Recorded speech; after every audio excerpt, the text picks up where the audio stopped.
How are all of you today? Fine, sir. Okay, fine. How is the energy? Up or down? Up, sir. Okay. All of you had breakfast? How many of you did not have?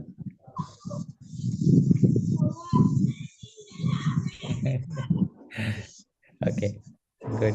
All of you had breakfast. I also had a bit. So, but anyways, so we'll quickly start. Anyone else is joining? So we'll start with the prayers.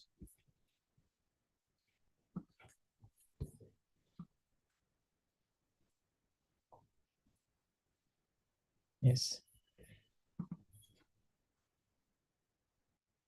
Om अज्ञानतिमिरान्धस्य. All of you please say.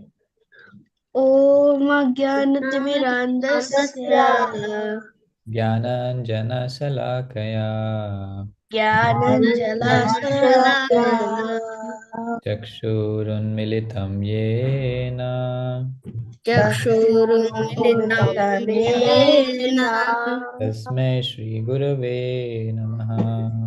Tasmai Shri Gurave Namaha. Shrikrishna Chaitanya Jai Shri Krishna Chaitanya Prabhu Nityanand Prabhu Nityananda Shri Advaita Gadadhar Shri Advaita Gadadhara श्रीवासादि गौरभक्तवृन्द. Shivasadi Gauravarindavrinda I will say it together. Hare Hare Krishna, Krishna Hare Hare Krishna, Krishna Krishna Krishna Krishna Krishna, Hare Hare Hare Hare, Hare Hare Rama, Rama Hare Hare Rama, Rama Rama Rama Rama Hare Hare Hare, Hare Hare Krishna, Krishna Hare Hare Krishna, Krishna Krishna Krishna Krishna Krishna, Hare Hare Hare Hare, Hare Hare Hare Rama Hare Rama Rama, Rama Hare Rama Rama Rama, Hare Hare Hare. Hare Hare Hare Krishna, Krishna Hare Hare Krishna, Krishna Krishna Krishna Krishna Krishna, Hare Hare Hare Hare, Hare Hare Rama Rama, Hare Hare Rama Rama, Rama Rama Rama Rama, Hare Hare Hare.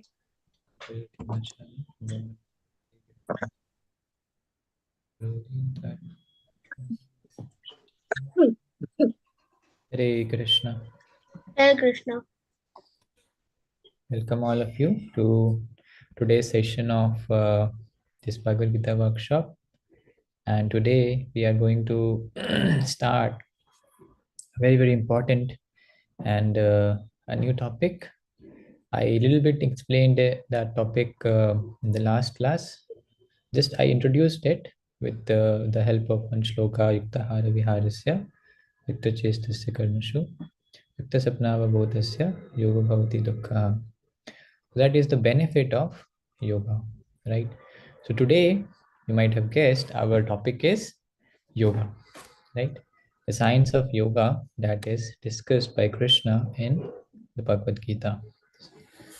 So actually, if I just give you a little bit of introduction about the science of yoga, so uh, there are different understandings different people have of the word yoga, right? So what I'll do is we'll hear from everyone here. What do they understand by the word yoga? And then I'll proceed with my like concepts, right? So who would like to first volunteer? It can be simple, whatever you understand, you can let us know. Okay, all of you have heard this word. How many of you have heard this word yoga? All of you, almost. Okay, so just that is what I want to hear. What you have heard and what do you know about it? Okay, let's start with Sai. Sir, yoga means something which can make peace to us, which can bring peace to us, and by doing it, we can be fit and healthy, sir. By yoga, my voice is audible nicely to all of you. Okay, let me use earphones. By yoga is keeping the mind and body healthy. That is what Srijan said. Okay, accepted. Okay, anyone else? Bhumi? Yes, sir. So, yoga is a system of exercises for the body, sir. And, sir, it helps in meditation and it involves that breath control, sir. And helps to relax the body and mind. Okay, so basically, say we come to the same conclusion that yoga is to keep the mind and body healthy, and with the help of some exercises and some breathing exercises. Okay, yes, accepted again. Daksh. Sir, one should do yoga every day because it helps in everything. And with yoga, we should spend around 30 minutes to do yoga every day. It Okay, but keeps the that what hair. is that? What is It that keeps, yoga? sir, exercise is a part of form of exercise only. Okay, exercise. Okay, again we are having same responses, similar responses, I'd say. Okay, Karthikeya. Sir, yoga is a form of devotional service. It is also a form of devotional service. It is it is done by many bhaks to calm their mind and to focus on the Lord. Okay, a It little is bit. also, and there are four types of yogas. I don't remember them all, but I remember one Karma Yoga, and there are more others. I remember it. You taught it last time in the summer session. Okay, nice. So a little bit more broader explanation of yoga. So Daksh is saying that yoga contains uh, is a practice done by devotees to calm their mind and to focus the concentration on the Supreme Lord. Okay, so that is more broad, I would say, explanation, and yes, that's fine. Good. Okay. Who would like to next tell what is the meaning of what do you understand by the word yoga? Sir, Yes, Rajiv. sir, if we do yoga, no, sir, there is no loss, sir. There is no loss, but that what is that yoga? Sir, What is that yoga that you do? So you told about benefit of yoga, that there is no loss, there is a sir. benefit, but what do you do in yoga? That is what I want to hear from all of you.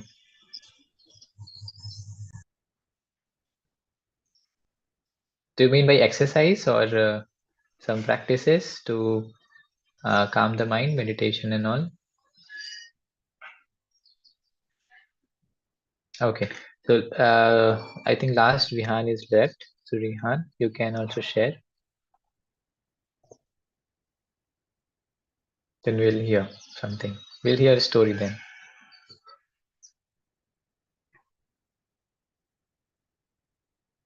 You'd like Vihan would not like to speak.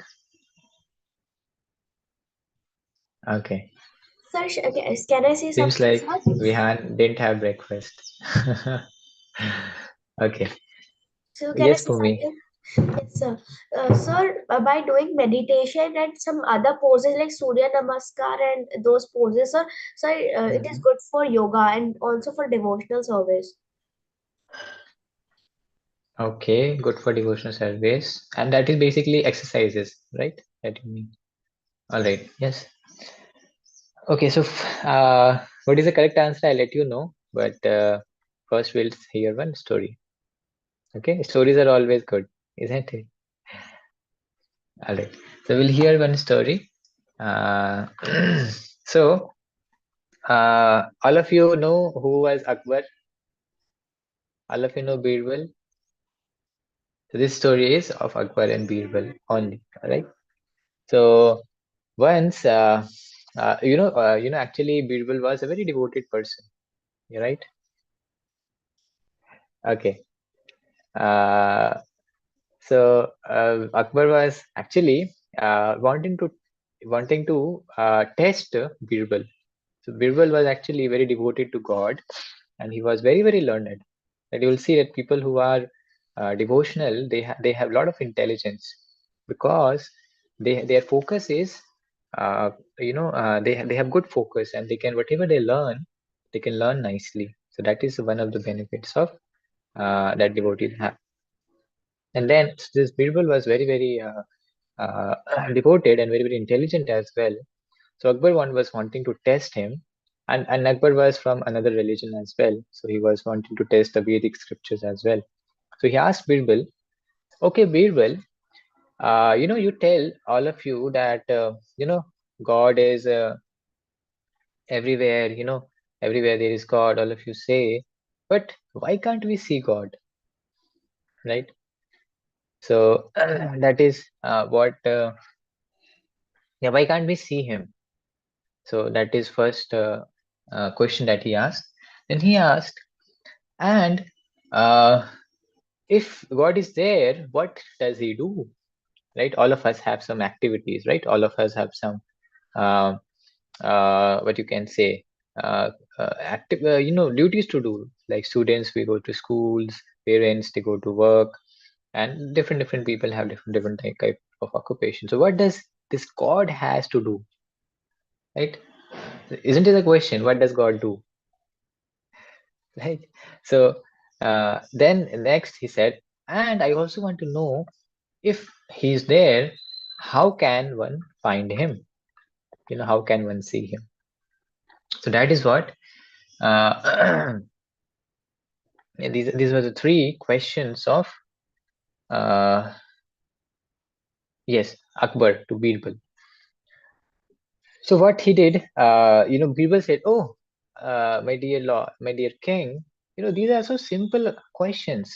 You know, even my child, his child's name was something I forgot. Some devotional name it was, right? So even my child, youngest child, he can answer your questions." So Akbar said, "Oh, is it really? Can you please call your youngest son?"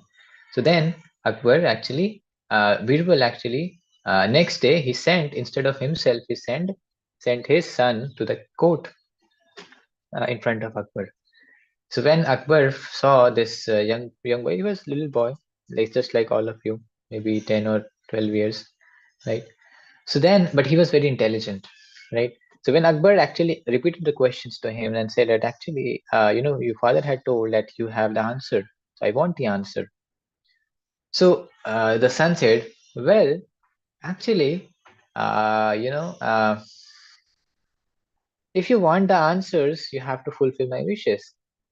So Akbar said, yes, yes, whatever you want. I'll give you gold, I'll give you silver, I'll give you kingdoms. What do you want? The son said, no, I don't want all of these. What I want is, you see, I am going to answer your questions. So I am your teacher, I am your guru, right? And you are my student. So but a guru should be given a higher seat than the student. So what you do, my dear king, you come and sit at my place on the ground, and I'll go and sit on your throne, right? So Akbar became very very angry. He said, oh, this small boy, he's so arrogant. But anyways, Akbar, since he wanted the answer, so he said, okay, all right, let him sit for some time. After he answers, I'll just remove him from that place. So then the boy went and he sat very nicely, and he was very happy. And then Akbar said, and Akbar was sitting on the ground. Just imagine the scene. The boy sitting on the throne and Akbar sitting on the ground. And then Akbar said, now you have my dear teacher, please tell me the answer. So the son said, well, I feel like hungry. Can you bring me something to eat? So Akbar said, he is kind of very, very arrogant, more arrogant than his father. But he said, all right, I want the answer, so let me do whatever he says. So he said, okay, what do you want, my dear teacher? So he said that, okay, bring me a glass of milk. So Akbar ordered his servants and they brought a glass of milk to the son and then gave it to him. And then the boy took the milk and instead of drinking it, he was stirring into the milk with his fingers. He had a glass of milk and he was stirring the milk with his fingers. He was trying to find something there, right? So Akbar became very amused. What is he doing? He asked and I gave him and he's not drinking it. What does he want to do? His anger was slowly very much rising up. So, the anger of these Mughals. So then Akbar became, he lost his patience and he said, "Oh, I have told you to answer these questions. You made me sit on the ground. You even ordered me to bring the milk. Now, please answer my question." But he was not listening. He was just doing like this in the milk. Can you tell please what you are doing in this milk? This is a milk. This is what are you trying to find in that milk? Is there some hira javarat? Is there something in the milk? Just drink it and answer my questions. So the boy said, actually, my dear king, I have answered your questions already. Oh, no, sorry. Before that, he said that actually, I am trying. When Akbar asked that what you are doing, what you are trying to find in that milk, so he said that I'm trying to find butter in the milk. Right now, tell me, is butter there in the milk? No, sir. But butter is coming from the milk only, so butter is there in the milk. But it is not that you just use your fingers to find out the butter. That is not how you get the butter. So the Akbar said, you are a foolish boy. Who said you are intelligent? You don't even know that, in order to get butter from the milk, you have to first churn the milk, right? When you churn the milk, then you get the butter, right? So, so then the boy said that, now, my dear king, I have answered all your three questions. Now you can come back to your seat, and I'll go back to my seat. So the Akbar, still he could not understand how he answered the question. So he said, he became little pacified, okay, Akbar, and he said that, I couldn't understand how you answered my three questions. Can you a little bit elaborate? So the son said, yes, sure, I'll do. So when you ask the first question, what does God do? Right? So that was your first question. So God, what I did, I made you sit on the ground and myself sat on the throne. So that is what God does. That means that the work of God is to make arrogant people humble and humble people, give him a high position, right? That is what God does. Whenever someone becomes puffed up, whenever someone becomes very, very proud, then God breaks his pride into pieces, right? He'll make him, a beggar, a pauper. And similarly, when someone is a beggar and a pauper and he's remembering God, what he'll do? He'll make him king. He'll make him elevated. He'll make him rich. So that is the work of God, right? And then he said that, yes, your second question was that why can't we see God, right? So the answer is that now tell me, is butter there in the milk? Butter is there, but can you see the butter in the milk? No. So is it like everything that is there can be seen by our own eyes? These eyes? No.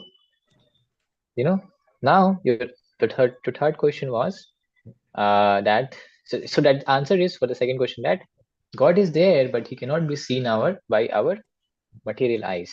He can be felt. He can be. There is a process to understand God. And then he said, your third question was that how can we see God or how can we find God? So the answer is, by churning our hearts. By churning our hearts. Just like when you churn the milk, the butter comes out, right? So churning the heart means that you remove all the impurities of the heart. And how is that possible? By hearing more and more about the Lord, right? And by chanting the Hare Krishna Mahamantra. Hare Krishna, Krishna Krishna, Hare Hare, Hare Ram, Ram Ram, Hare Hare. So these are the two ways by which you can churn your heart, and then when all the impurities are out of your heart, you'll be able to see God, because of God, the Paramatma is present within the heart. Dhruv Maharaj, if you know the story of Dhruva, he saw the Lord after austerities within his heart. So that is quite possible, you can see. But there is a process. The process is hearing and chanting. Like all of you right now, what you are doing, you are hearing about the Lord. You're understanding more and more about the Lord. And what is it? Was it happening is the impurities that are there in your heart, that is slowly going away. You know, you'll see that when you are hearing about the Lord, do you feel like any bad thoughts coming into your mind? No, right? That is the power of the holy names of the Lord. That is the power of the katha of the Lord. The qualities of the Lord. So that is why the process recommended to see God or to feel the presence of God is hearing more and more and chanting, right? So these are the two processes. All of you understood the story? Yes, sir. Yes. Okay. So why I told you this story? Because it is related to the topic that we're going to start, that is yoga. So that same process of churning is also, the process, you can understand it like as the yoga process. The yoga process, what it does, it connects us to God.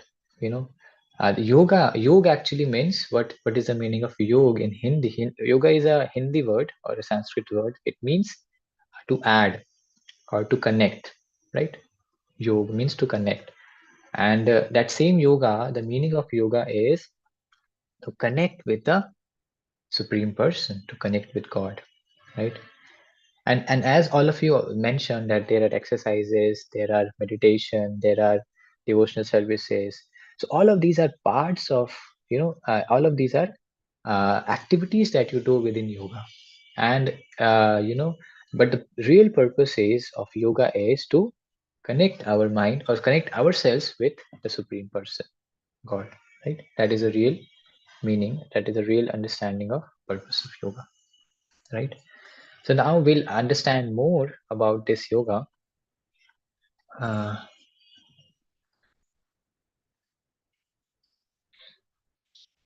yes, we'll understand more about this yoga, and how many types of yoga are there.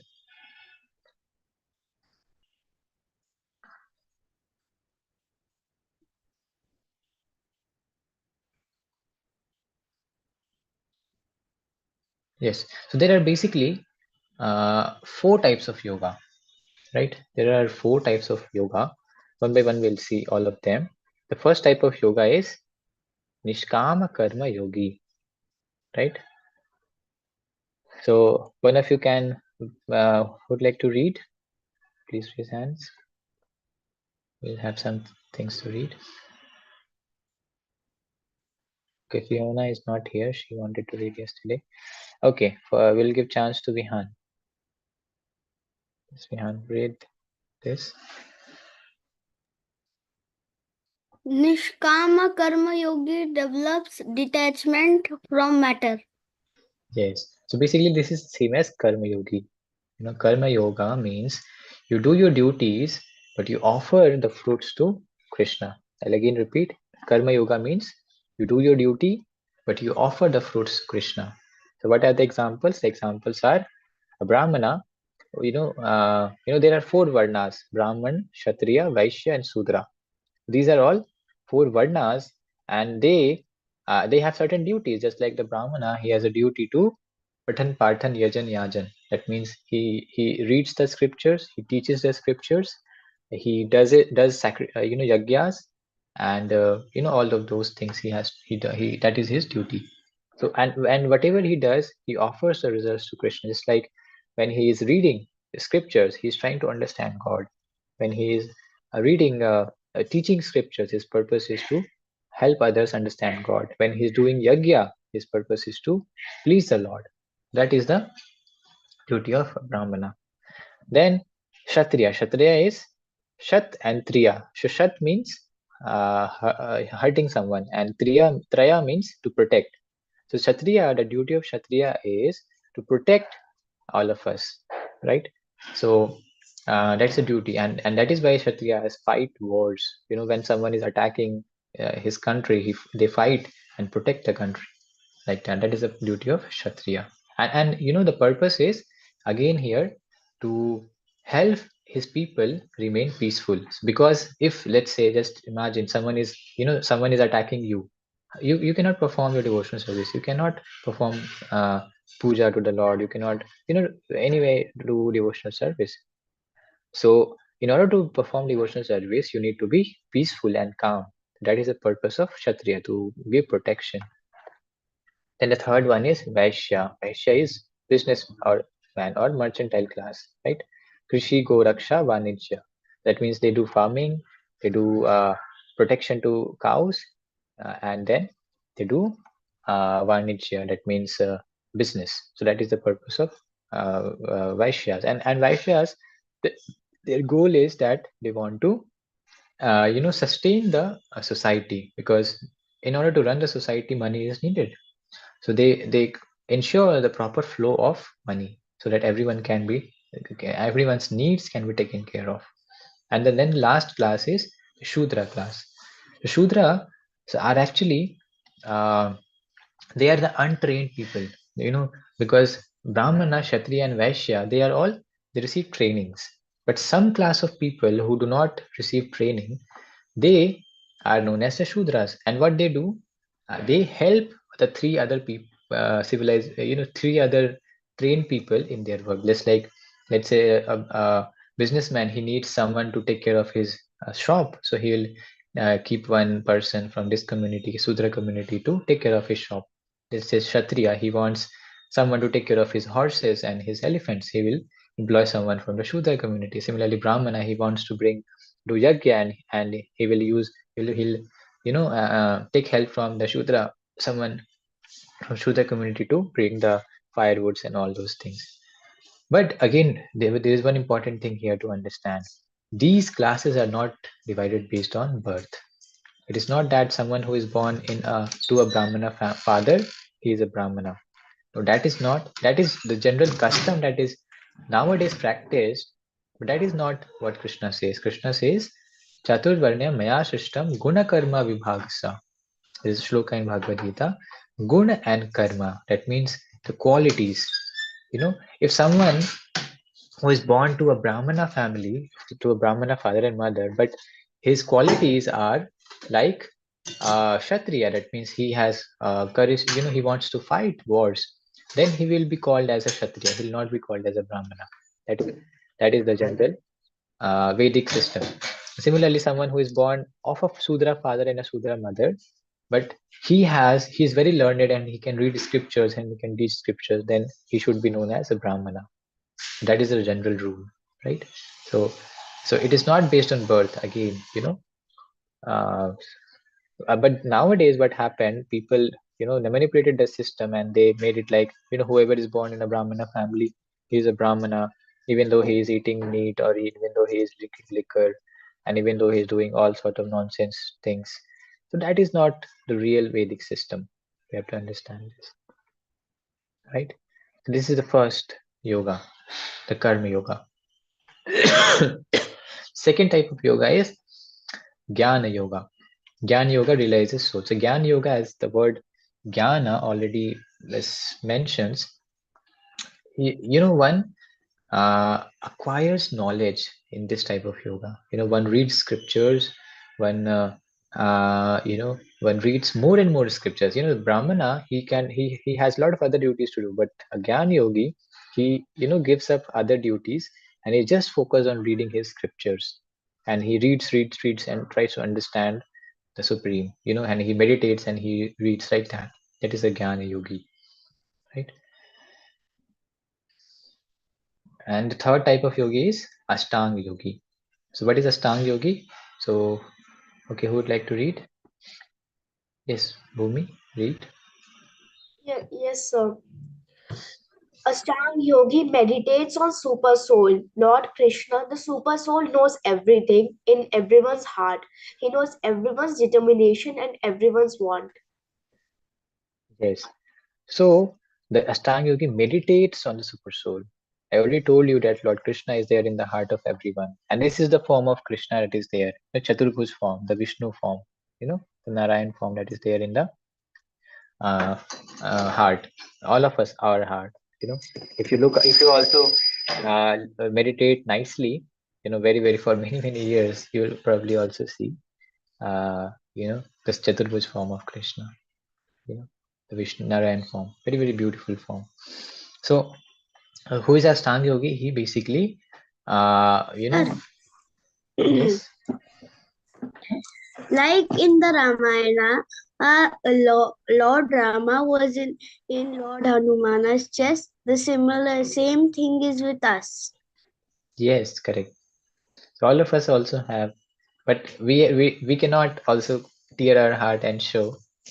That was the devotion of Hanumanji that he was able to show that, right? But yeah, that's correct. So similarly, Lord is there in our heart as well. Okay, please remind me, since we were talking about Lord Hanuman, I'll tell you one more story about Lord Hanuman. Okay, in the end. So that is Ashtanga Yogi. He meditates. He just goes to the forest and he's not doing anything else. He's just sitting and he's doing, meditating on the Lord. And after many many years, many thousands of years, he sees the Lord in his within his heart. You know, and it's not like that he with his materialize he's seeing with his the eyes of his mind that in subtle things, he sees like that. And then the ultimate is bhakti yoga, right? So bhakti yogi loves Bhagwan. He loves and serves the Lord, right? So there's this very beautiful there was one sage known as Markandeya Muni, Markandeya Rishi, a very, very great sage. He gave a very beautiful song. This Kararvinde Napadarvindam Mukharvinde Vinishveshayantam Vatasya Patrasya Putishayanam Balam Mukundam Manasa Smarami. So basically, in this verse, he's praying to child form of Krishna. You can see, this beautiful baby form of Krishna. What is he doing? If you look at closely, he is lying down on a vatpatra. Let's read. Karar Vindin, Padar Vindin. So he is holding his feet just like a small boy, right? If you have seen all of you have seen a small baby, what does he do? Either he will suck his this uh, thumb, or he'll suck the thumb of his leg. That is what all of us also had done. That is basically Krishna also doing the same. Just like a child, he is sucking on the thumb of his uh, leg. Then he says, Mukharavinde Vinishveshayantam. That means in his lotus mouth, he is inserting that thumb of his leg, and he is sucking on it. Vatasya patrasya puteshayanam. Where is he lying? There is a vatapatra. Vatapatra means leaf of vatavriksha. Vatavriksha is a banyan tree. The banyan tree's leaf he is lying down. Bala Mukunda Manasa Smarami. Bala means child, Mukunda means Krishna, Manasa means mind, and Smarami means remember. So I remember this, I'm remembering this beautiful form of Lord Krishna in the baby form, in the Bala form, and it is giving a lot of joy to my heart, right? So that is our Bhakti Yogi. He loves and serves the Lord. These are 4 types of yogas, right? And So all of these yogas, if you see, there are a lot of descriptions about each of them. So we'll not be able to discuss everything, but we'll just try to see a few things about them. So all of you, first of all, understood the 4 types of yoga. How many of you did not understand the 4 types of yoga? Sir, first one is Jnana, second one is Ashtangana, and third one is Bhakti. So what No, is the the first fourth one? the first one is Karma Yoga. Here, So, it's I'll Sir. mark it here. Sir, Yes. what do we do in Karma Yoga? I couldn't understand. What we do in Karma Yoga? In Karma Yoga, we do our karma. We do our duties. Just like I told you, the 4 varnas, like Brahmana, Kshatriya, Vaishya, Shudra. Just like all of you, what you are right now, you are all students. What is your duty? Ma'am, sir, Yes. we have to do our duty and offer our rewards to the Lord. Yes. Correct. That is karma yoga or nishkam karma yoga. They are the same. Right? That is the meaning of karma yoga. Okay. Any other doubts? Sir, what do we Gyan Yoga means? Means to do what again? Jnana means, what is the meaning of Jnana? Jnana means to learn. Right? The knowledge. Learn So about the Lord. Yes, Basically. you read scriptures, right? You read scriptures and you try to find out who is God. Because let's say you want to, what is the meaning of yoga? Yoga means to connect with Lord. So first of all, to connect, you have to first of all understand who is God. Then you have to know about his qualities and his pastimes. Then you can connect with him. So that is the work that Jnana yogis do. They read about the Lord, they understand the Lord, and they try to find out, who really is this God and what does he do. Okay. Sir, any other questions? Reading books like this is a form of Gyan Yoga. See, reading, when you already know who, I'll tell you the difference. There are 2 ways, two situations. One situation is that you do not know who is God, and then you are trying to find out, that is Jnana Yoga. And then you are reading scriptures. And the second is, if you already know who is God, and then you're there and you're studying scriptures to understand more about him, then that is even higher. What is that? That is known as, that comes into bhakti. That is the 4th one. That comes into bhakti, and that is known as Jnana Mishra Bhakti. Jnana Mishra Bhakti means when you're doing bhakti, but you also have a desire to learn about the Lord, that is acquire knowledge. That is Jnana Mishra Bhakti. Understand the difference? That is higher, So right now, you just judge yourself whether you know who is God. Are you sure who is God? Who is God? The Supreme Personality of Godhead, Krishna. Who is Krishna? So now you are not a Jnana yogi. You are even higher. You are a Jnana Mishra Bhakta. That means you know who is God, but you are trying to understand more about him. That is Jnana Mishra Bhakta. Get the difference. If someone who doesn't know God, he wants to find out who is God, that is a Jnana yogi. Similarly for Ashtanga yogi also. When someone doesn't know who is God and he's trying to find out by meditation, that is Ashtanga yogi. But someone who knows God, but still he is meditating on the Lord, then that is Bhakta. That is higher. Right? Okay, any other questions? It's good that you are asking questions here. This is an important topic, as I already mentioned. All right, so we'll move on forward. So, so now that we have already understood what are the different types of yogas, will understand few intricacies, that means few details of it, right? So yoga already understand is defined as linking consciousness with supreme absolute truth. That is the meaning of yoga. That means linking our consciousness to the supreme truth.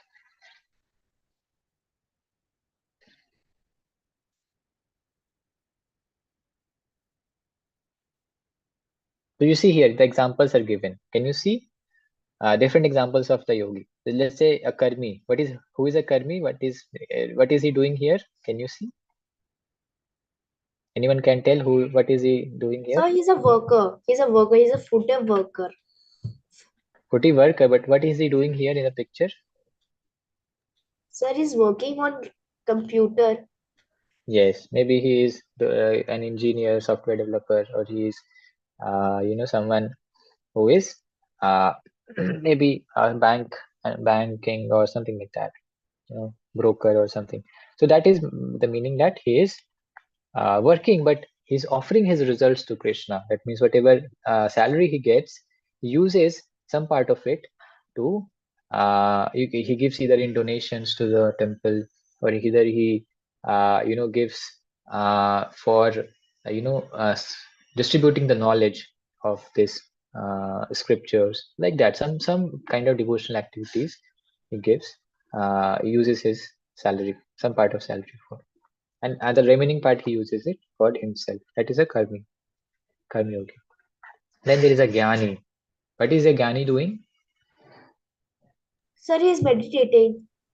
No, he's not meditating. He is right now he's sitting, but he is kind of you can visualize him like he is reading some scriptures, right? So that is a jnani, and the tapasvi is the on the top, who is doing some meditation. It means some yoga. So now here the physical exercises come, So if you look at this person, what is he doing? He's standing on his one leg, holding his hand like this, and then he's doing meditation. That is a tapasvi or a ashtanga yogi. And ashtanga yogi, actually there are different uh, levels. What are different levels? Yes, there are different levels. So there is yama. Yeah, so there are basically 8 levels. First is yama. Niyama, asana, pranayam, pratyahara, dharana, dhyana, and samadhi. These are the 8 levels of Ashtanga Yogi. So see, as I told, all of these yogas in themselves are very, very big topics. So I'm not explaining everything to you. I'm just telling a brief, little bit of all of these, so that you can understand them. So I told you about Karma Yogi, that he works, whatever he does, he offers to Krishna. Then I told you about Gyan Yogi, he reads the scriptures. Now I'm telling you about Ashtanga Yogi. So what is Ashtanga Yogi does? There are 8 levels of Ashtanga Yogi. So first level is Yama. That means don'ts. He gives up the things that shouldn't be done. So what are the things that shouldn't be done?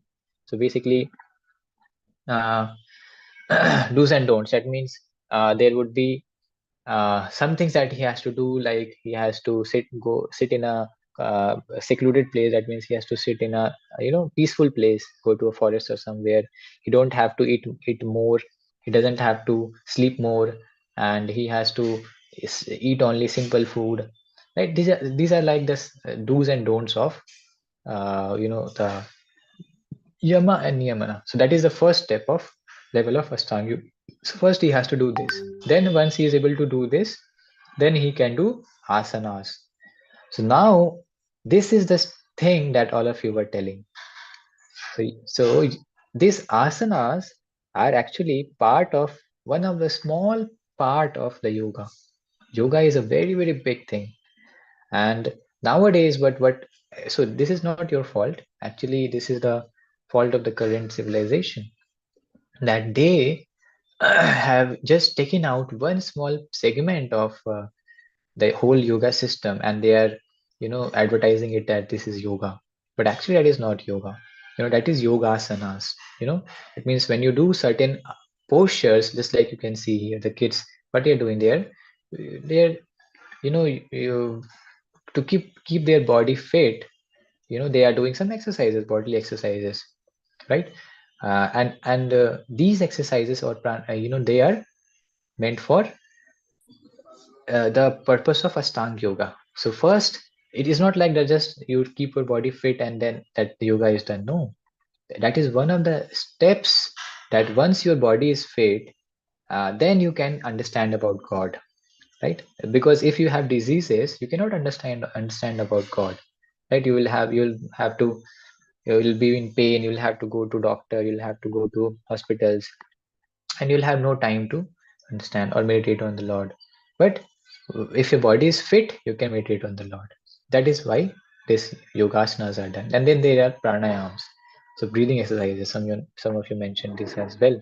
So pranayams are also one of the steps to keep your body fit. So pranayams also keep your mental situation also good. So like different pranayams are there, right? So these are all meant. And once when someone is able to do this, then he should forward to pratyahara. Pratyahara means say controlling oneself. One should give up social media and all those things. Excessive use. One should not excessively use all those things. Just use it for necessity. And then one should have control over his speech, what he is speaking. He should not be angry. He should not be too much sleepy, like that. So many self-control things are there. And then dharana, that is the sixth next level, that is meditation on the Lord's form. That means you meditate on the form of the Lord. It's like Krishna is there and you meditate on the form of Krishna. And then there is dhyana, meditation on the Lord's limbs. That means either you meditate on the Lord's legs, lotus feet, you meditate on the Lord's lotus navel, you meditate on the Lord's lotus hands or lotus eyes, lotus face, like that. You meditate on one by one the limbs of the Lord. And then samadhi. That is the highest stage of Stang Yogi. Once someone is able to do all of these seven things, yama, niyama, asana, pranayama, pratyahara, dharana, dhyana, then he reaches the level of samadhi. Samadhi means he is just oblivious to everything else. He just is sitting and he's just remembering the Lord. And, and he does that for years together. Even for thousands of years, he can sit in that position without getting up. And, he can do that because he is in trance and he doesn't need to eat anything. He doesn't need to drink anything. He will not be affected by cold. He will not be affected by heat. So that is samadhi, right? So these are the 8 levels of Ashtanga Yoga. So how many of you understand this? Sir, what was the second one? Okay. What was the second? The second was Yama and Niyama. Yama is the first, Niyama is the second. Sir, It means, pardon? sixth and sixth. Okay, sixth is Dharan. Dharan means so now you have controlled yourself. Now you start to think about the Lord. So before fifth, you don't you don't have any kind of good understanding of God. That means you are not able to even focus your concentration on the Lord. You may be able to do a little bit, but not much. So after you control yourself, then you can focus your mind on the Lord. That is dharan. Then you start to think about the Lord's form, right? Understand? That is the initial stage of remembering the Lord. And then when you become little more good in this, when you're little perfect in this, then you go to dhyana. That means you are able to concentrate on the Lord. And then samadhi, you are completely concentrated. There is no disturbance. In other stages, there are little disturbance, but in samadhi, there is no disturbance. Sir, Yes. what is the fourth one? The fourth one is pranayama, breathing exercises. That means, you must have seen this, right? Pranayama, you close one of your nose and you take the air and then you leave from other nose, like that. Those are things. Any other questions? Now tell me, all of you have understood. Now tell me how many of you can do this? Really? All the 8 levels? Sir, only till 5. Only till 5? That means you are able to control yourself? No, sir, we can't control ourselves. We need How many something of to you, control ourselves in the children's age. how many of you think you can control yourself? Okay, Daksh thinks. Vihan. Sir, I think a little bit. No, there is no little bit here. There means you are fully controlled. Oh, many of you think that you can control yourself. Is it really? Okay, how many of you uh, spent uh, spent 0 hours on the mobile phone? There was a single day when you spent 0 hours on the mobile phone. Sir, only 15 minutes. Sir, I 4 skipped minutes. the TV for 2 days. Okay, and after 2 days? After 2 days, I watched a little. There is no little. When you reach the level of self-control, that means completely, and not even 15 minutes. So see, it is not that easy. All of you right now are kids, so you are not able to understand much, you know. But uh, but you'll understand it when you grow up a bit. So what is it like to control oneself? You know, it's very, very, very, very difficult. Even what to speak of level 5, even to cross the level 1 and 2 is very, very difficult. That means you have to give up everything that you don't have to. That means you have to give up eating junk foods. You have to give up eating even good food. That means you have to just eat fruits and boiled vegetables. How many of you can eat just fruits and boiled vegetables? Sir, boiled vegetable like sir, soup and that type of vegetables. You have potatoes boiled. You have to eat without salt. You can eat. So that is the first level. So why I'm telling you this? These are not exaggeration that I'm telling you. These are the facts. When you eat, when you are meditating, you don't have see. When you eat too so salty and too sweet, na, your you you your mind becomes distracted. You can try this once. One day you don't eat any salt and any sugar. You'll see that you will be your mind will be very, very focused. Sir, Yes. can we eat khichdi? Plain khichdi? No, that is also not allowed. Even if it's allowed, greens are not allowed. First of all, you have to just eat fruits and you have to eat just vegetables. Sir, And I'm doing. then Oh. and then you have to don't wear clothes more than just uh, on the top portion and on the bottom portion. Even in winter, how many of you can do this? Sir, we You have can do shop. this? We have No, shop. No, you cannot take sir, shawls. without slippers, without socks, without gloves, without cap. Yes, Oh no. just one cloth to cover your upper part of body, one cloth to cover your lower part of body. That too a small thin cotton cloth. How many can do it? Oh. See, I've just started, and now many of you think that you cannot do. So this is a long list actually. These are the things that the Ashtanga Yogi has to do. And how many of you are ready to live in the forest? There should be no, you know, a yogi cannot live in the city or even in a village. He has to live separate, and it's not like that he can build a nice bulletproof house and then live there. No, he had to live in a simple hut. He has to just wear a simple cloth, even it's winter, even it's summer, right? So you see how difficult it is. Sir, I can live in a forest even if okay. But sir, I can't live without that clothes. I need socks and slippers, sir. Important. Yes. So all of us have our, limitations. So I accept it. This is what. See, now we'll go to the uh, conclusion. So someone read this. Okay, who would like to read?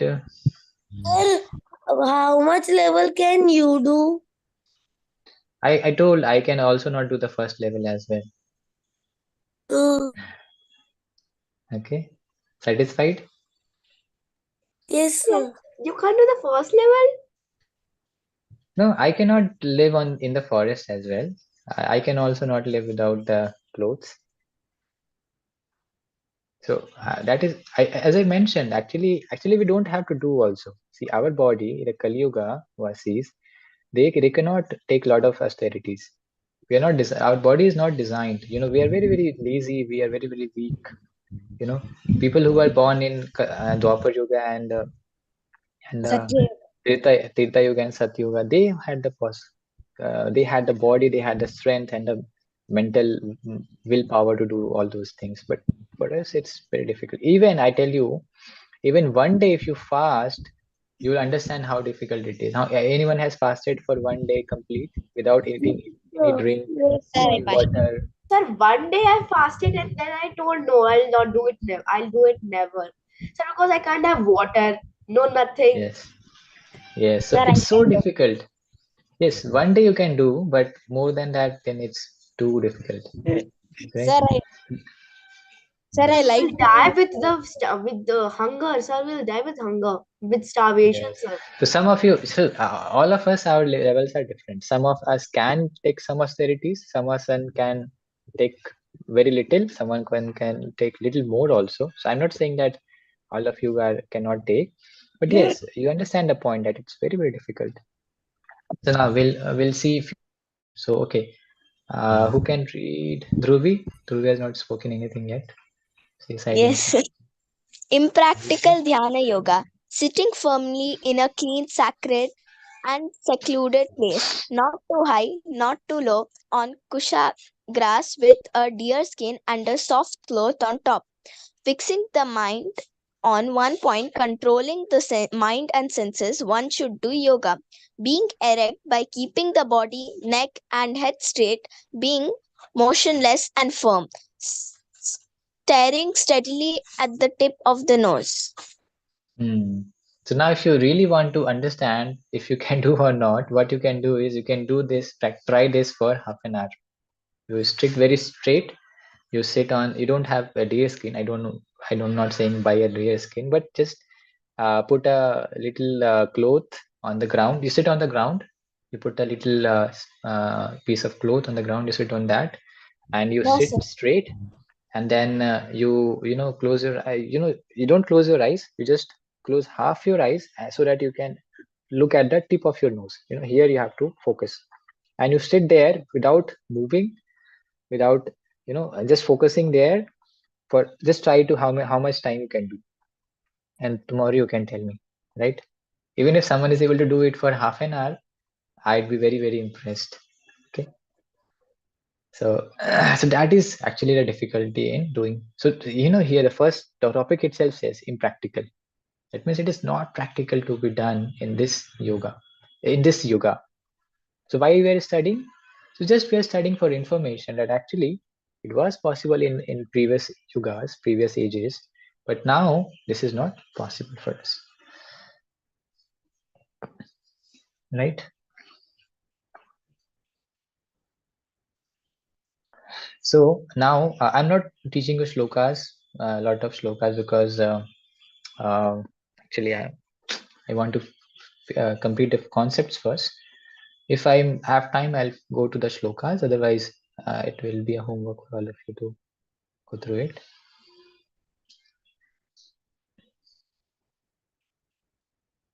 So I already told you this.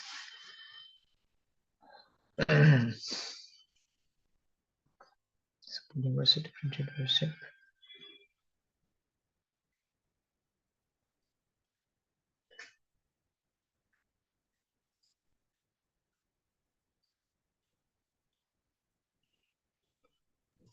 So there are a lot of things. So, but I'm I'm teaching only selected things because it is a very vast topic.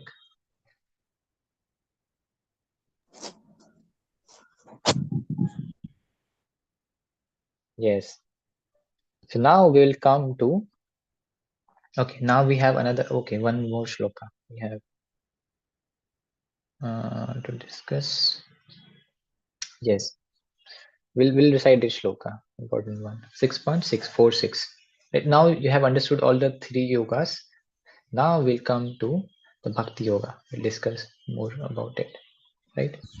And this is just the starting of Bhakti Yoga. We'll discuss more in coming classes as well. So we'll recite the shloka, Bhagavad Gita 6.46. All of you can recite. Tapasvibhyo Tapasvibhyo adhiko yogi Adhiko yogi jnanibhyo jnanibhyo apimato apimato adhikaha adhikah karmibhyas karmibhyas chadhiko yogi chadhiko yogi tashmad yogi tasmad yogi bhava arjuna bhavarjuna tapasvibhyo tapasvibhyo adhiko yogi adhiko yogi jnanibhyo api jnanibhyo api mato adhikaha matodhikah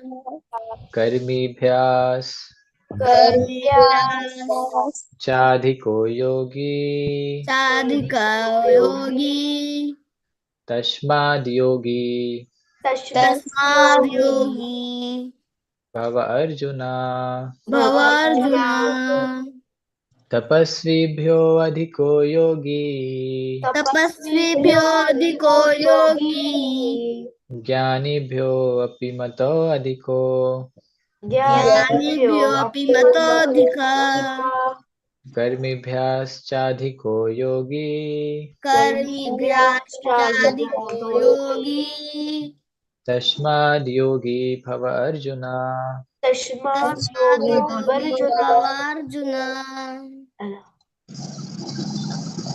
I would like to, okay, Rajiv, you can read the translation. I'm married. Okay, let Rajiv read. A yoga is greater than the ascetic, greater than the empiricist, and greater than the fruitive worker. Therefore, O Arjuna, in all circumstances, be yogi. Yes, what is being said here?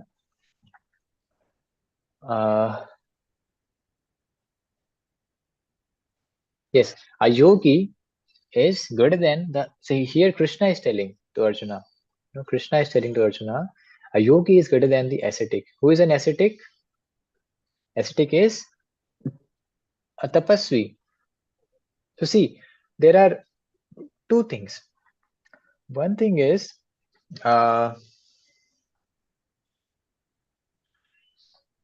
tapasya, tapasvi, and one thing is one thing is tapasya, and one thing is tapasya yoga. So they are two different things. You know, when I'm saying only tapasya, that means that someone who is doing meditation, someone who is doing tapasya, but yoga is not the purpose. That means connecting with the Supreme is not the purpose. You know, you understand? Again, I am repeating. When I am just speaking the word tapasya, that means it is not necessarily done for connecting with the Supreme. It can be done for any other purpose as well. For example, all of you know, all of you remember Hiranyakashipu? Yes, How many of you know the story of Prahlad and Hiranyakashipu? yes, sir. You know, how many of you don't know the story of Prahlad and Hiranyakashipu? Anyone here? Okay, many of you don't know. Rajiv, you don't know the story of Prahlad Maharaj? Daksh, you also don't know? Okay, I'll briefly tell. So there was a very, very great demon whose name was Hiranyakashipu. And that Hiranyakashipu was, you know, so powerful that he has even defeated Indra and other demigods. And he has become the owner of the whole universe. That means one universe, he has become the ruler of that universe. And how he has become, because he has received benedictions from Brahmaji. And then what happened was, later on, the Lord Vishnu comes in the form of Narasimha and he kills Hiranyakashipu. You know, so but why I told you this about him is that this Hiranyakashipu, he also did tapasya. You know, there is a if you know you were there when I taught that, when we were discussing that, there was one slide where Hiranyakashipu was standing and doing tapasya, and his half body was eaten by ants. So he did so very, very severe tapasya. He was standing on one leg, and he was like uh, you know standing there for thousands of years, without drinking or eating anything. And then so much so that his whole body was, half of his body was eaten by ants, right? You can just imagine how severe tapasya he did. And bones were looking, visible from outside only. So that kind of tapasya he did. But that tapasya he did not do for achieving the supreme. That means he did not do to see the Lord. He did so that he can become powerful. Sir, I have a picture of it in my book. Yes. So is it the same picture? Hiranyakashipu only? Yes. So you can see, he has long beard. He's not wearing anything. He's sitting on the near a tree. Although he was a king, but he did so much tapasya so that Lord Brahma can come and bless him and give him, so that he can become powerful and he can rule the world. So his purpose was to not to please the Lord. His purpose was to become powerful. Similarly, Ravana. All of you know Ravana, right? Ravana, you must be knowing. So Ravana also did lot of tapasya. He did tapasya for 10,000 years, right? And by doing that tapasya, he pleased Lord Lord Shiva. Brahma. No, Lord Lord Shiva. Brahma. No, when he did tapasya, he pleased Lord Brahma. He was a devotee of Lord Shiva. And then Lord Brahma blessed him that, so many, gave him so many benedictions. So all of these examples are actually why I'm giving, because tapasya is not necessarily always meant for done for Supreme Lord. But when that tapasya is along with the word yoga, and tapasya yogi, that means, or Ashtanga yogi, you know, so then that when yoga comes, then that is the authentication, the proof that the tapasya that is being done is for connecting with the Supreme. That is why when here it is said that, in the shloka we read, tapasvi bhyo adhiko yogi. That means here the tapasvi bho that is written is not the tapas Ashtang yogi. That is the tapasvi only, without yoga. So that means it is said that one should become a yogi, not a tapasvi only. If one wants to perform tapasya, he should does do it for understanding the supreme, not for becoming powerful. Because what happened with Ravana and what happened with Hiranyakashipu, all of you know, he was later on killed, right? So that is the goal. But when someone who becomes a tapasvi yogi, he will be able to see the Lord in his heart. Similarly, Gyani Bhyo here is meant by some scholars. So it is not that all the scholars, all the readers of scriptures, and all the readers, all the great scholars, they are devotees of Lord. That is not true. Many of the scientists today, you will see, they are very, very learned, but they are atheists. They don't believe in God. That is why it is written here, Gyani Bhyo api mato adhika. That means a yogi is better than a Gyani as well. So Gyani is not appreciated, but a Gyana yogi is appreciated. That means one should acquire knowledge to connect with the Supreme, not just to deny the existence of Supreme. There are many scientists who give proof that God is not there, God is, there is no God, and there is Big Bang theory and all of those things. But actually, we understand that is, Krishna is here saying that one who is a Jnana yogi, one who is reading or one who is reading scriptures to know about God, not to deny God, he is superior. He is better. Then karmi bhyas chadiko yogi. Karmi is also, if someone is doing some duties uh, for himself, then that is a karmi. But someone who is doing his duties and offering the results to Krishna, then he is karma yogi. So there is a difference. Again, karma yogi is better than karmi. Right? Tasmad yogi bhava Arjuna. So therefore, O Arjuna, in all circumstances, be a yogi.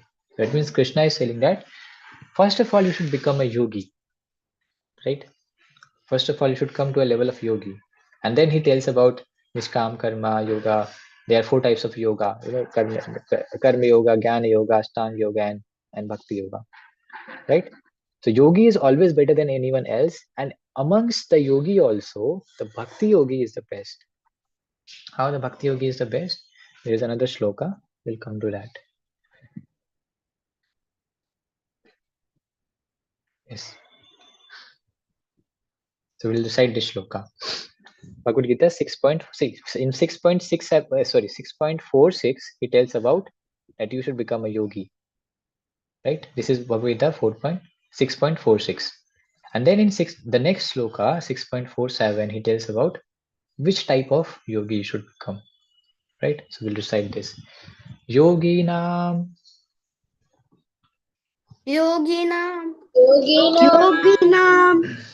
api sarvesham api sarvesham madgate madgate antaratmana antaratmana Shraddhavan Shraddhavan bhajate yo mam bhajate yomam same yukta same yukta tamo matah tamotah yoginam yoginam api sarvesam api sarvesham madgate madgate antaratmana antaratmana Shraddhavan Shraddhavan bhajate yo mam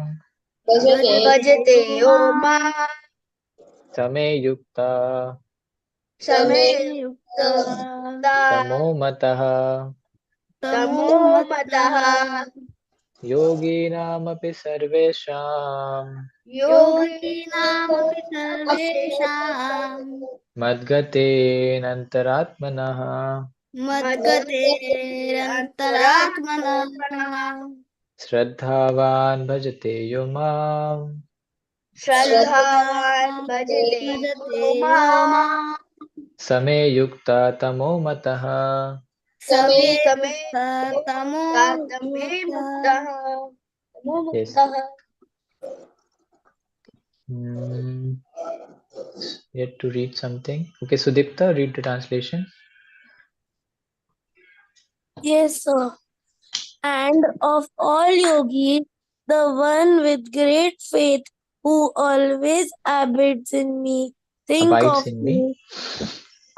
in me, thinks of me within himself, and renders transcendental loving service to me. He is the most intimately united with me in yoga and is the highest of all. That is my opinion. Yes. So, and of all the yogis, Karma Yogi, Jnana Yogi, Ashtanga Yogi, and Bhakti Yogi, the one who has great faith, who always abides in me, thinks of me within himself, and renders transcendental loving service to me. These are 4 things. These are the 4 things that is done by a Bhakti Yogi. That means he performs devotional service. He thinks about the Lord.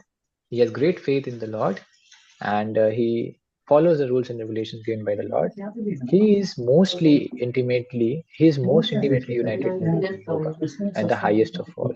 So, right? So Krishna is himself here authoritatively telling that a bhakti yoga one should become, out of all these yogis, highest is bhakti yogi. So one should become a bhakti yogi, right? So that is a conclusion, right? Now someone may ask here a question that why did Krishna tell about other yogas? Because actually many people are there who are not able to become bhakti yogis. Because becoming a bhakti yoga is not that easy. It is simple, but it's not that easy. That means you have to be completely surrendered to the Supreme Lord. That is, or at least you should accept that yes, Krishna is the Supreme Personality of Godhead. But how many of you, how many people in this world accept that Krishna is Supreme Personality of Godhead? Very few. If you go out in the world and ask that how many of you accept that Krishna is the Supreme Personality of Godhead, out of 10 people or out of 100 people, maybe you'll find one. At least in India, if you go outside, maybe lakhs of people will find one person who says that Krishna is the Supreme Personality of Godhead. So that is why becoming a bhakti yogi is simple, but it is not that easy. You have to give up your false pride that yes, some people think that I am God. Why Krishna should be God? They are envious of God. Some people think that, oh, there are so many other gods. I should worship them. Why should I worship Krishna? But Krishna is here telling that you should worship me. It doesn't tell that you should worship Indra or Chandra or Vayu or Varuna, right? So, yeah, this was the what we today we did. I'll stop here. We first of all we discussed about yoga. We heard one story first of all about how to see God. So that was the conclusion was one should clean his heart. So how to clean the heart? By performing yoga. And then we saw about different types of first yoga, karma yoga, jnana yoga, ashtanga yoga, bhakti yoga. And we also saw that why one should become a yogi, because other people who are not a yogi, yogi is the superior. That is what Krishna is telling. And then ultimately Krishna tells that bhakti yoga is the highest of all the yogis. So these I have a things we question. discussed today. Yes, Mumi. So, sir, you said that Krishna is the Supreme Personality of Godhead. But, sir, how do we know that he is the Supreme Personality of Godhead? Yes, good question. Krishna says that Krishna is okay. So Krishna is here telling, but why should we believe Krishna? Right. So I'll go back to the first day's discussion where I had started.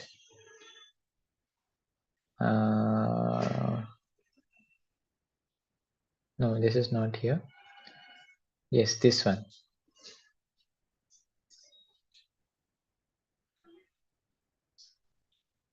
Yes.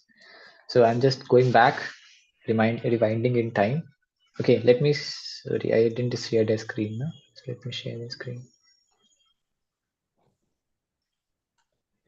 Well, if you can see. Yes, sir. Yeah. So in the very first topic, I told you about the importance of Bhagavad Gita. So maybe I did not discuss in elaborately about the importance or the position of Krishna. So let me discuss it. I think I had discussed it previously in the summer camp. So that is why I didn't much discuss. But let me discuss it. So the spirit of Bhagavad Gita, Bhagwan Sri Krishna.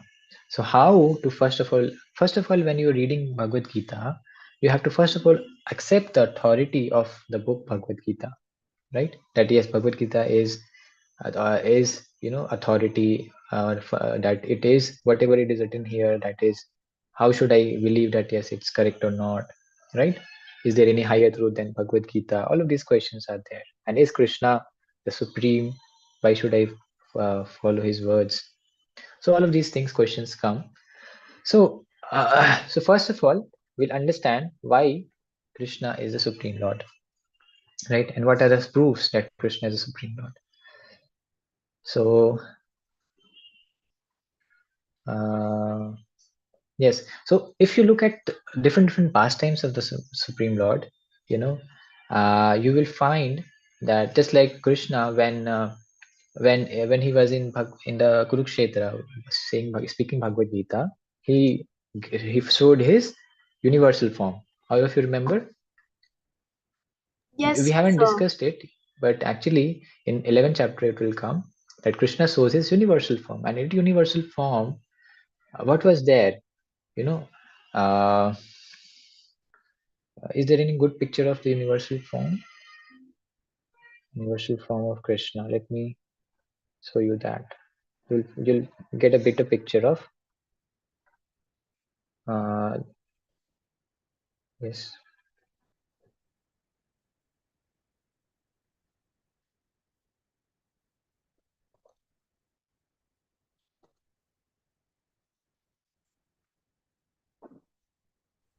Sir, I also found it in the Bhagavad Gita. Yes. Yes, in Bhagavad Gita also there. Yeah. So you can see a lot of Sir, I different found a picture on Google also. heads are there. So I'm just trying to show you more closely who all are there in this that Virat Purusha. Yes. If you look at this, this is also one of the renditions. So if you see who is there, Lord Krishna is there, Lord Shiva is there, Ganesh is there, all the sages are there, Sir, Hanumanji is there. Parushama is also there. Who? Sir, Parushurama. Parshuram is also there, and different sages and great, basically in that Virat Purusha, you'll see that all the demigods were there. All the demigods were there. I don't find any better. Is there any better picture? Yes, all the great, nursing, all the different incarnations of God, all the different demigods like, Ganesh ji, Lord Shiva, Lord Brahma, the Indra, Chandra, Vayu, Varuna, all the planets, Sir, all the, yes, what does demigod means? demigod, yes, good question. So demigod basically means, demi means what? Demi means not true, and God means controller. So demigod means ones who are not true controllers. That means there are certain positions which are given, just like just imagine, take for Sir, example the position of Surya. Let me answer this. sir, Let me just take the position of Surya. So Surya Dev, you know about Surya Dev? Surya Dev is, we worship him. So Surya Dev is a demigod. How? Because actually Surya Dev is given the position to of becoming the Surya Dev. He is actually a person, and he is given the position of becoming Surya Dev. But it is not his power that is there. The power is of Krishna. The power is actually given, just like, let's say, there is a minister, for example. So do you think that a minister, let's say there is energy ministry of energy. So do you think that the minister who is controlling that Ministry of Energy, he is kind of having the control over that? That means he is the owner of that? No. Actually, the Prime Minister has allocated him that ministry, that now you take care of this. Similarly, Surya Deva has been allocated that Department of Energy to become Surya Dev. It is not his energy. And when he is given that position, he gets that power. You understand? That means he is not the real controller. Real controller is someone beyond, and he is just a demi controller. That means a time, controller for some time. So that is why it is known as demigod. Similarly, for Indra, Chandra, Vayu, Varuna, these are all demigods, right? Because their position is temporary, not permanent. Thank you, sir. But whereas God is someone whose position is permanent, right? Sir, Yes. is Lord Shiva a demigod? And Lord others? Shiva, see, Lord Shiva's position is permanent. Lord Shiva doesn't lose his position. Yeah, sometimes he is called as demigod, but we should understand He is that one of the he three is brothers, that's why he is higher. no. He so they in Brahma Samhita, it is said that Lord Shiva is actually like curd, and Lord Vishnu is like milk. Now tell me, is there any difference in milk and curd? Small. Curd is coming from milk only. That is the position of Vishnu and Shiva. So actually, Sir, Vishnu, when he has to interact with the material energy, he converts into Shiva, right? So that is Shiva. So he is also just like Vishnu. He is not within the control of this energy. Similarly, Lord Shiva is also not within the control. But actually, but again, at the same time, you have to understand that milk can convert into curd, but curd can the curd convert back to milk? No. So similarly, Lord Shiva, Vishnu can convert into Shiva, but once Vishnu converts into Shiva, he is a different entity. He cannot convert back to Vishnu. Right? So that is actually the example given in sir, Brahma Samhita. what is Brahma Samhita? Brahma Samhita is the knowledge actually which is received from Brahma. Brahma is It is the like father of this Charaka universe. Samhita. Sir, it is like Charaka Samhita. Charaka Samhita is a different one, right? We don't follow Charak Samhita because Maharshi. Achha, no, I'm not sure about Charaka you're saying or Charvaka? Sir Charaka, that sir he was that who played a pivotal role in the development of Okay, Maurya okay, dynasty. okay. Uh, this is in comes in Brahma Samhita, that the example that I gave, right? So I'm not very much aware about the Charaka Samhita. So yeah. But it's similar to that only. Oh, okay, could be because all the scriptures are quite related. So what I was telling was all the demigods actually were there present in the Virat Purusha. This is one proof that Krishna is the supreme. That means you will never find that any other demigod he is showing his form where Krishna is present and all other gods are present. No one can show like that. There was only one situation when Krishna showed this, and that was only possible. That is only possible to be shown by Krishna. This is one proof. Okay. Now let's see some other proofs as well.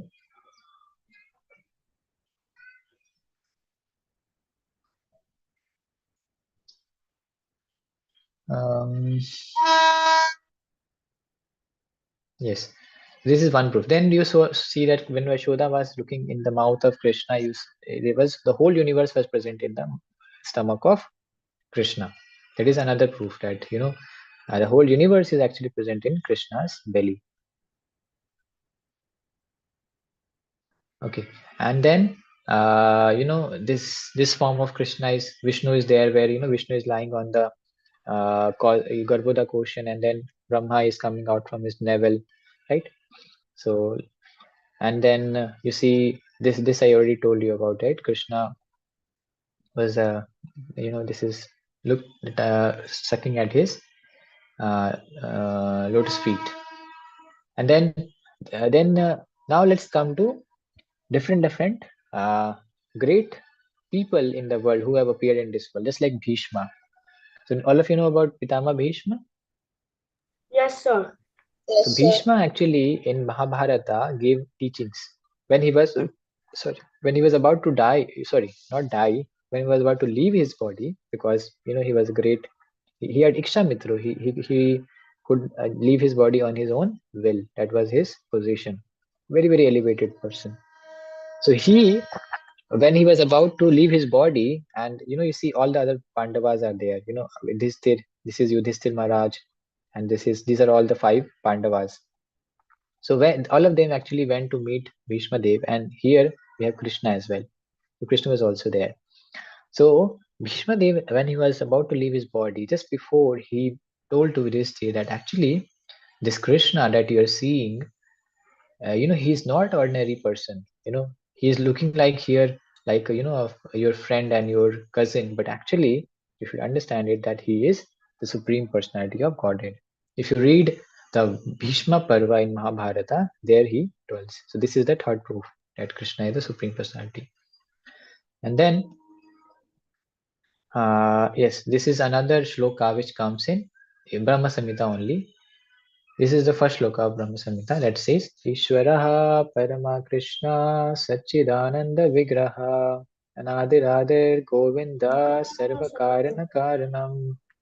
So now Brahmaji is telling that Ishwara's Parama Krishna. Ishwar means controller. Param means the topmost controller. Krishna. That means he is Krishna.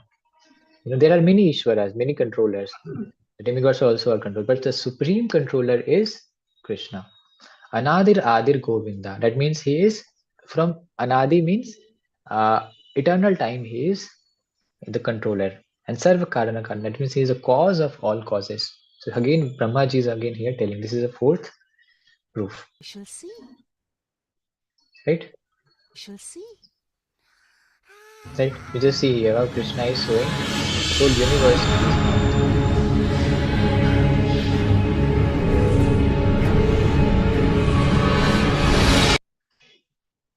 So this is Krishna, right? And then, okay.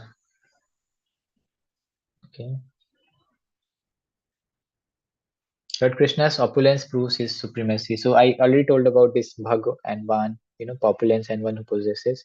There are 6 opulences and Krishna is having all of them in full. Yes, someone may be Lakshpati, Arapati, Kharapati, but Krishna is Lakshmipati. Emanates all the no one 3 else. worlds, both spiritual and mundane. Everything rests in me, Arjun, just as you see pearls hang upon a thread. See, this is one other form of Krishna, that is Mahavishnu, where all the different universes, this circle are coming from Mahavishnu's force of body, right? Then he says in Bhagavad Gita only, with a single fragment of myself I pervade and support this entire universe. All of these are proofs. And then finally the ultimate proof is Lord Krishna's supremacy is accepted by all acharyas. If you look at the teachings of different acharyas, great devotees, who are acharyas? Great devotees who have taught us. So just like Srila Vedvyas. Srila Vedvyas is one of the topmost authorities in Vedic knowledge because he only compiled all the Vedic knowledge. So Sir, iti chamsa kila pumsam Krishnastu Bhagavan Swayam. So he says that out of all the incarnations, Krishna is Bhagavan Swayam. He is himself Bhagavan. This comes in Sir. Srimad Bhagavad Puran. Yes. Srila Vedvyas is also a Chiranjeevi. Yes, he is also Chiranjeevi, correct. And then Narad Muni also says, right? Ahustvam rahasya sarve devarshi naradasatha asito devala vyasho swayam chaiva bravishime. All the great sages such as Narada, Asita, Devala and Vyasa confirm that you are the Supreme Personality of Godhead.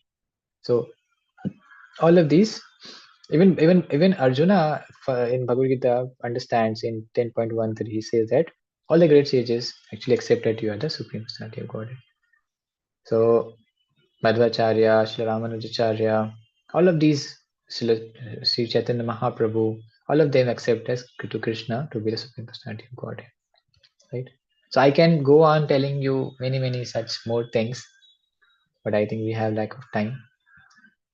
Sir, sir, there was you said you were about to tell a story about Lord Hanuman. Yeah. Yes, I'll come to that. But now, everyone, let me first check with the questions. So, Bhumi, does that satisfy your question? Yes, sir. Okay. Any other questions?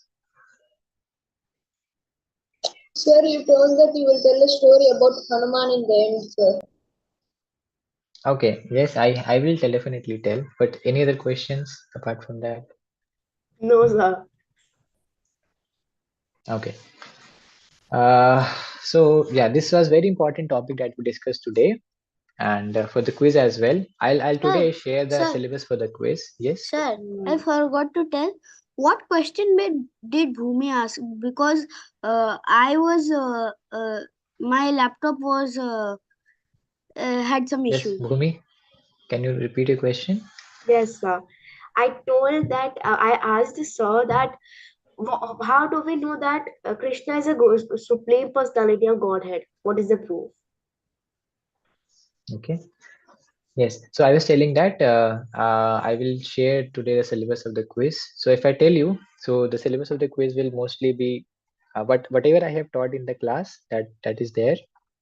Apart from that, if I'll share also some references which you can use to study. So there are the second chapter of Bhagavad Gita and the sixth chapter of Bhagavad Gita. I'll write down in the chat. You can note it. Very important. So syllabus for quiz that is going to happen on 31st. So Sir, is the quiz going Sir, to be can very you difficult or easy? sir it will be mix. So some questions will be difficult, some questions will sir be easy. can you Yes, send the syllabus in the group? I'll send Yes, sir. also. I'll send the group also. But right now I'm just sharing that you also hear it, right? So it will be Bhagavad Gita, whatever I have taught in the class. So let me write it one by one. Whatever So we don't have to learn anything on our own. Only the being teachings you taught. gave us. Yes, whatever I told, and uh, there will be few. So most of the questions, say 60% or 70% will be from whatever I had taught. But I also want you to go through the study materials for some time. So some questions will also be from there, around 20-30%. So whatever being taught in And sir, classes. the shlokas will also be coming to fill in the blanks for shlokas. Yes, yes, they will also be there. Bhagavad Gita, chapter 1, chapter 2, and chapter 6. So I have taught you these three chapters, 1, 2, and 6. So we'll be asking questions from these three chapters only. Sir, it is fine to note the teachings you gave us because sir, I'm noting it in a notebook. Yes, that is good. We should definitely know. And I also have provided the recordings. So if you want to revise, you can go to the recordings. So most of the things that I taught in the class, syllabus will be coming from 70% from that. And Sir, anything you will else? upload the recording in the group. I have shared, Sudipta, in the group. If you go, I have shared the link to the YouTube. If you Okay, click sir. on that YouTube link, you'll be redirected to the same recording. Okay. Yes. Whatever being taught in classes, Bhagavad Gita chapter 1, 2, and 6, and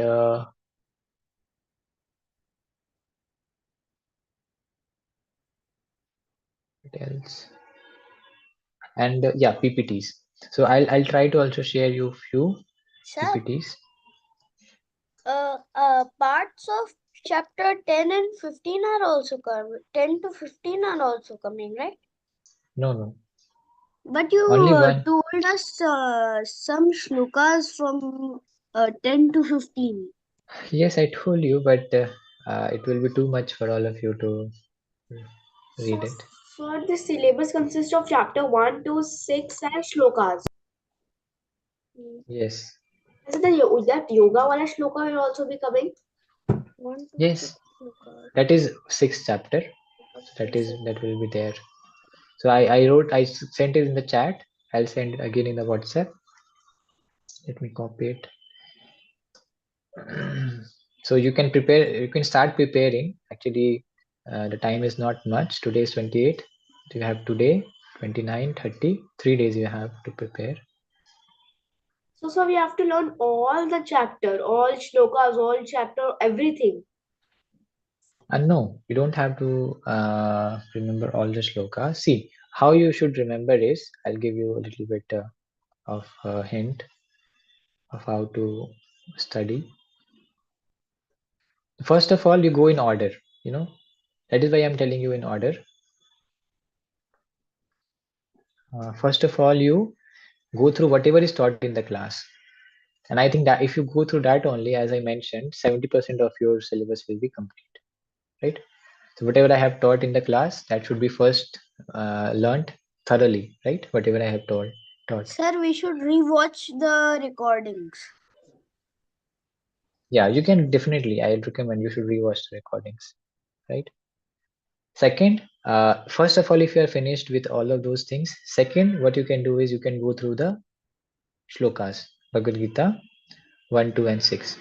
So of these 1, 2, and 6, again, you don't have to go through all the shlokas.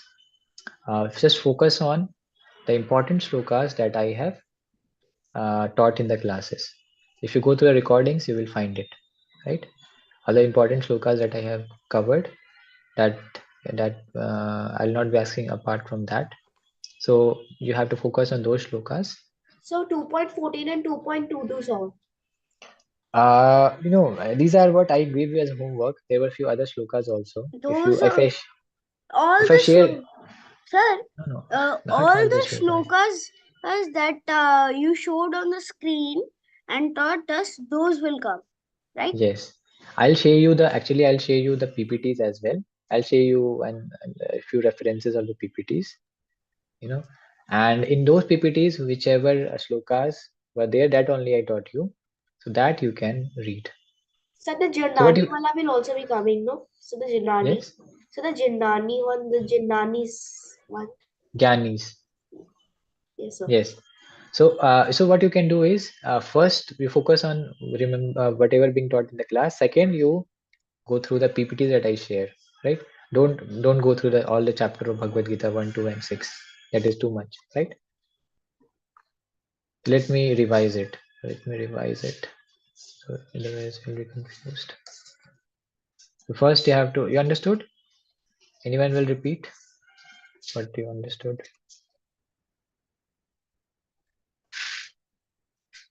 Yes, Bhumi? So I have to repeat what you told right now. Yes, what I told. You just repeat. I just want to understand you understood correctly or not. Okay, so first we have to learn everything that is done in the class. Then we have to watch PPTs or like the recordings and everything, and then we have to go through the shlokas that have been done in the class. So we showing the people will be giving us the PPT, and we have to learn that everything in which is done in class thoroughly, so that any question will that come, and 70% of the questions will be coming from the things that sir taught us in the class, while 30% will be shlokas and everything like that. Good. So that is about the quiz, and quiz will be in the form of Kahoot.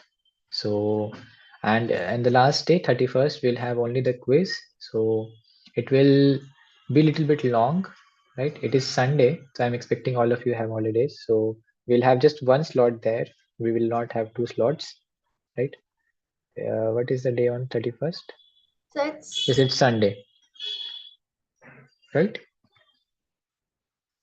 and sir, if the one who wins will be given that sir a certificate also. Yes, certificate will be given, and also the prizes that were mentioned in the poster. Right? First, Sir, second, third, we have three prizes. the prizes will be sent.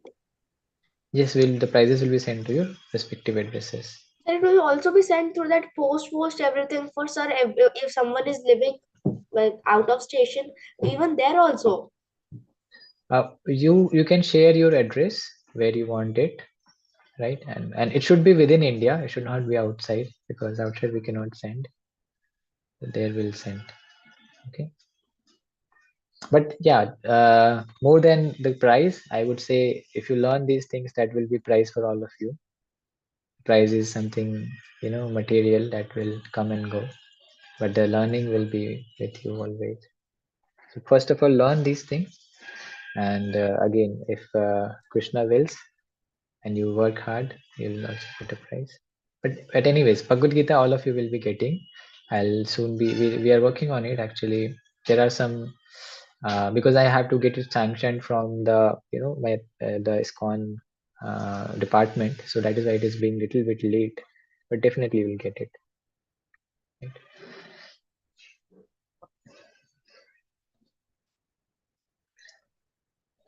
Okay. Yes. Last I was telling that I want. Okay, it's 27. Is it okay if I tell you the story tomorrow? Or Yeah. you want today? Today. Yes, sir. It's sir all the time, every time. Okay. Okay. So anyone wants to leave again? They are free to leave. I'll just take 3 minutes to tell the story. Okay. I think I had told this story also. Some of you might be knowing this also. So what happened? There were once.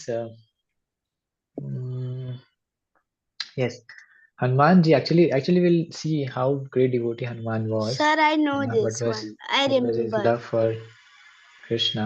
Sorry, Lord Ram. Yeah, same Krishna and Lord Ram. So what happened once? Hanumanji was. Okay, I'll tell you a different one. Once Hanumanji was. Yeah, once what happened? Sudarshan Chakra is very, very fast, right? Sudarshan Yes, sir, I Chakra, know the story, sir. you know this. Okay. Anyways, just hear it. So, so the Sudarshan Chakra is actually very fast and it can travel with the speed of mind. Just he thinks and he can reach there. So, what happened? Actually, sometimes, what happens is devotees become little bit proud. As we heard in today's story, right? That what is the purpose of God? What is the work of God? Anyone can remembers? What does God do? What is his work? Yes, Kartike? God's work is to the people who feel very proud of themselves. God makes like Them there's a humble. rich person Hmm. too humble. Like there's a rich person who is very proud of himself. So if he doesn't pray to God or anything, then and God will turn him into a beggar. And similarly, when someone who is a very humble person and devotee of God, God will make him very famous or very rich. That is the work of God. Similarly, Sudarshan Maharaj, Sudarshan actually is a great devotee, so you should not think like him to be ordinary person. But sometimes what happens, devotees, great devotees also, sometimes become little proud. And the Lord, actually, when he doesn't like arrogance or rather I would say pride in the hearts of devotees. So then when Krishna actually understood that Sudarshan has become little proud, so he gave one task to Sudarshan. He said that actually, Sudarshan, I want to see my devotee Hanuman. Can you go and uh, yes, can you go and call Hanuman? So Sudarshan was, yes, my lord. I'm very happy. And he goes to very fast. And he goes where Hanumanji was there. Somewhere, chanting the names of Lord Ram. And he goes and sees that actually, Hanumanji, Lord Krishna wants to see you. And he wants to see you immediately. So Hanumanji becomes very, very alert, and he said, yes, yes, I'm ready to go. So Sudarshanji says that, yes, okay, so what you do, you hold me and I will take you with the speed of, I'm very fast. With the speed of mind, I can reach Krishna, where Krishna is there. So Hanumanji said, okay, okay. Hanuman is actually very humble. And Sudarshan was thinking, no, Hanumanji is like a monkey. Okay, he can fly, but he cannot fly faster than me. So you know, I'll help him to reach Krishna. So then Sudarshan Maharaj, he is flying and then Hanumanji is catching him. And but Hanumanji is feeling, oh, he's so slow. You know, After some time, Hanumanji, he thinks that he tells Sudarshan Maharaj, actually, I think that you told me to reach immediately, but I think it's taking a lot of time. So let me, what I do, I'll catch you within between my teeth, and then I'll take you to Krishna, and we'll reach faster. And Sudarshan Maharaj, his pride become very, his pride become very hurt. Oh, how can this monkey be faster than me? So, but Hanuman, but since he was also a devotee, and he understood that Hanumanji is a great devotee, he said, okay, we'll try it. So then Hanumanji got hold of Sudarshan in his mouth, and with more speed he reached to Krishna. And there, Sudarshan was actually very humbled. He understood that actually it's not that I am very powerful. It is the Lord's energy, Lord's power that someone has some power. It is the Lord's power. It is not my power. So that is why how he became humbled. And the purpose of Krishna calling Hanuman was not to meet him. Actually, he wanted to humble Sudarshan Maharaj. That is one story. So to humble means? To make someone humble. So humble means very, what you can say, polite and very, thinking that, oh, I am not that big, I am very small. That is the meaning of being humble. Okay, that is not underconfidence. I don't think it has to be as underconfidence. Yes, if some service comes, he will be very active, but he will not think that I am very great. He'll think that, oh, Lord is great, but and by his mercy I can do something great. That is a position of a devotee. That is a thought of a devotee. Okay, now we'll end it here. Srila Prabhupada ki jai, Granthara Srimad Bhagavad Gita ki jai.